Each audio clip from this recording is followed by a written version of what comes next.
Assalamualaikum warahmatullahi wabarakatuh. Halo dulur Fitka Channel.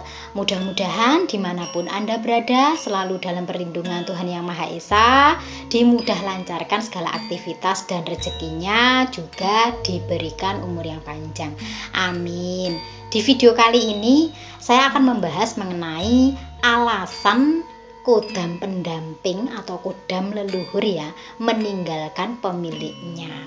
Nah, ini juga mengenai apa penyebab kodam tersebut pergi dari pemiliknya ya. Dan tentunya yang saya sampaikan ini adalah kodam yang energinya positif. Monggo disimak nggih dulur, barangkali informasi ini bisa menambah pengetahuan dan wawasan kita semua. Wilujeng Rahayu, sugeng midhangetaken.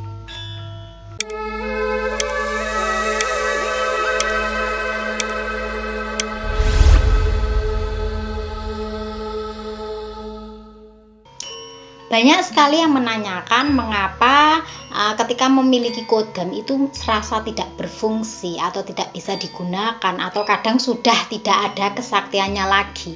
Ini salah satunya ya, alasannya barangkali kodam tersebut sudah meninggalkan pemiliknya atau pergi ya.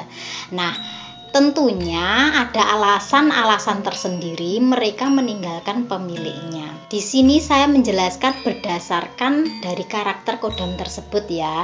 Dan ini pun berdasarkan pengalaman yang sudah saya rangkum ya dari beberapa pemilik kodam yang energinya positif.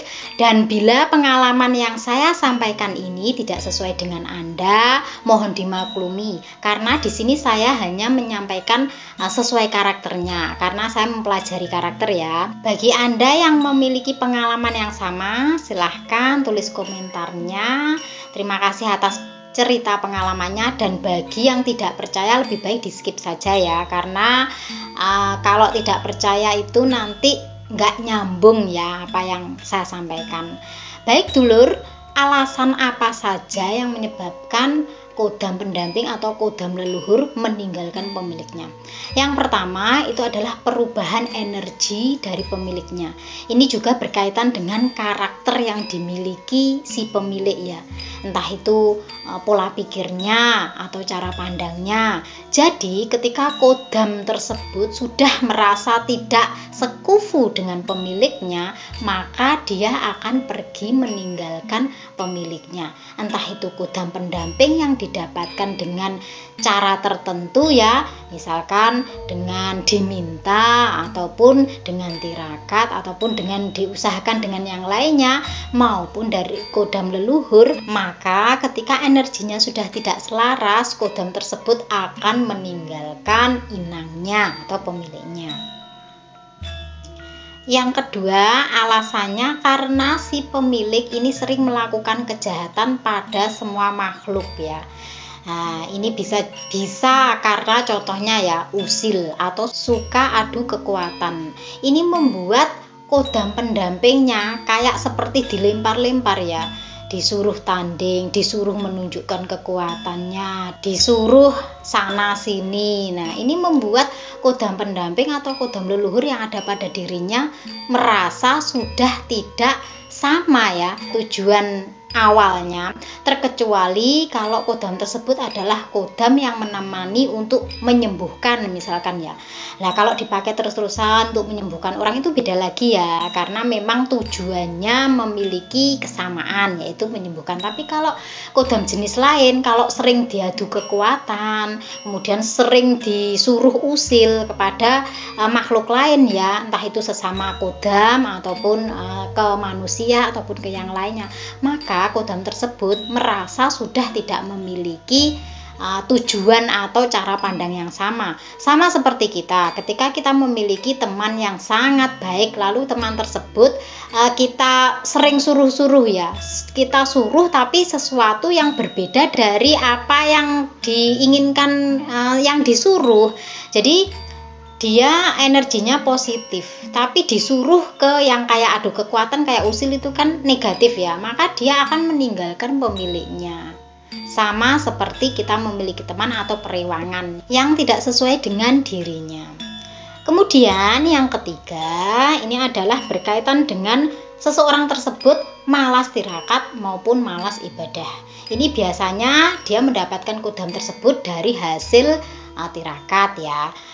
Awalnya dia melakukan rutin ya, rajin tirakat, kemudian sehingga kodam tersebut menyukainya, ikut dia. Tapi setelah didapatkan, dia sudah tidak mau lagi ya untuk tirakat, tidak mau lagi kalau untuk agama lain barangkali semedi ya. Maka kodam tersebut seperti energinya ini tidak diisi, seperti tidak sesama kita itu ngarani gak diajeni, makanya dia akan meninggalkan pemiliknya karena didapatkannya dia itu hasil dari tirakat. Jadi beda-beda ya dulur, kalau di poin yang ini tergantung si pemilik itu bagaimana cara mendapatkannya.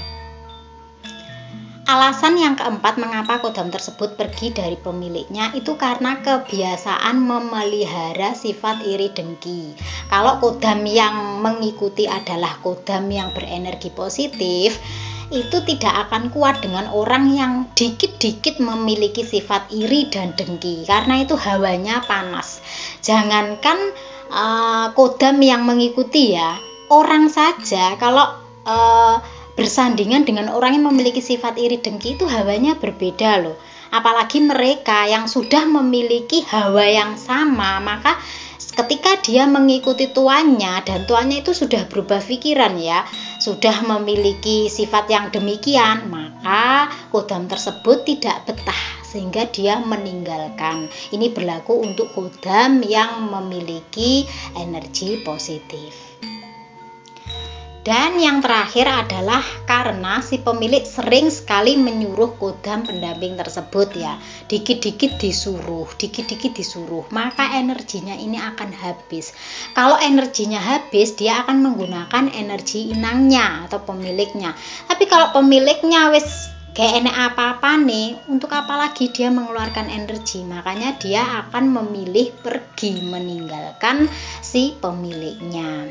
Nah, sama dengan ketika Anda memiliki rewang atau pembantu ya. Kalau sering disuruh-suruh tapi tidak diperhatikan ya, dalam arti gini, gajinya gak sepiro tapi dikongkoni, sering dikongkoni. Nah, kan nggak kerasan ya, akhirnya dia memilih untuk tidak ikut lagi. Sama kodam juga demikian. Makanya ketika Anda merasa memiliki kodam kemudian kok tidak bisa digunakan lagi, kok hanya seperti luntur gitu ya, itu tandanya mereka itu sudah pergi meninggalkan atau sudah tidak aktif lagi. Jadi itu tadi dulur yang bisa saya sampaikan mengenai alasan kodam pendamping atau kodam leluhur pergi meninggalkan pemiliknya. Jika Anda memiliki pengalaman yang di luar pengalaman saya, silakan tulis di komentar supaya bisa dibuat pengetahuan bagi teman-teman yang lain. Terima kasih, saya mohon maaf apabila ada kekurangan dalam penjelasan. Saya Fitrika, salam rahayu, wassalamualaikum warahmatullahi wabarakatuh.